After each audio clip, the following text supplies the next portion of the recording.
تو آخر میں ان کے والد جو ہوتے ہیں وہ کیا کرتے ہیں کہ وہ ان کو ایک بھاوڑا اٹھاتے ہیں اور اس سے قتل کر دیتے ہیں. یہاں پہ جو فرینک کافکا نے گریگر سیمسا کی سٹوری بتائی ہے کہ میرے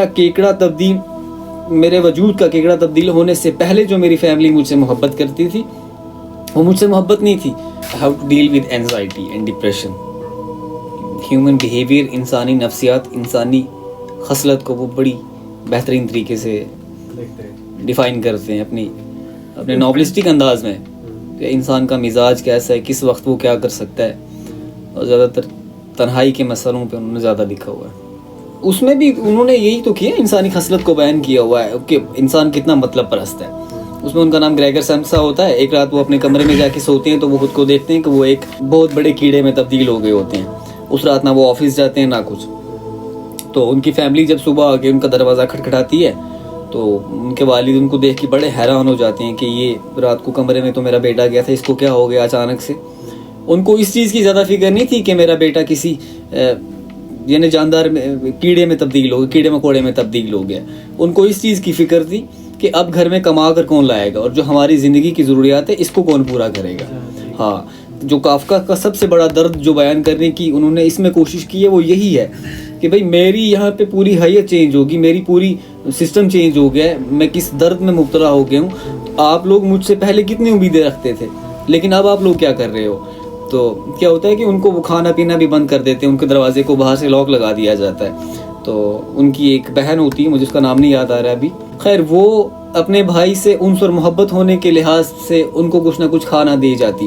3-4 دن پہلے تو وہ بھوکے رہے، پھر وہ کھانا دے جاتی. جب ان کا آہستہ آہستہ سے سائز بڑھنے لگتا ہے، ان کا جو وجود ہوتا ہے وہ بڑا ہونے لگتا ہے، تو ان کو دکھانے کے لیے حکیم کو بھی لایا جاتا ہے. وہ بھی آ کے بڑے پریشان ہو جاتے ہیں ان کے وہ بڑے بڑے پنجوں سے، کیونکہ ان کا سائز لگاتار بڑھتا جاتا ہے. تو آخر میں ان کے والد جو ہوتے ہیں وہ کیا کرتے ہیں کہ وہ ان کو ایک بھاوڑا اٹھاتے ہیں اور اس سے قتل کر دیتے ہیں. یہاں پہ جو فرینک کافکا نے گریگر سیمسا کی سٹوری بتائی ہے کہ میرے وجود کا کیکڑا تبدیل ہونے سے پہلے جو میری فیملی مجھ سے محبت کرتی تھی وہ مجھ سے محبت نہیں تھی.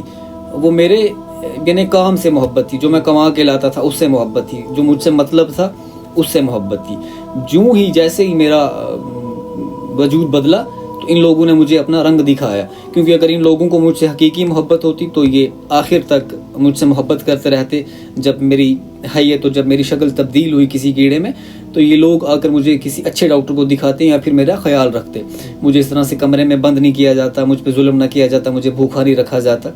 تو فرینک کافکا نے اس میں میرے لحاظ سے تو یہ بہترین عکاسی کی ہے انسانی ذہن کی اور مطلب پرست جو رشتہ داریاں ہوتی ہیں. نہیں، اس سے انسان مجھے لگتا ہے خود کو ایک تحفظ بھی بخش سکتا ہے کہ ضروری نہیں ہے اس کی فیملی کی، اس کے گرد و نما میں بھی باقی بھی رشتہ داریاں ہوتی ہے کہ جن سے انسان کو خود کو بھی محفوظ رکھنا ہے اور کوشش کرنی ہے کہ وہ بھی اس سے محفوظ رہے. تو اس سے صرف یہی اخذ نہیں کیا جا سکتا کہ اس کے صرف منفی جو نکات ہیں ان کو نہیں لیا جا سکتا.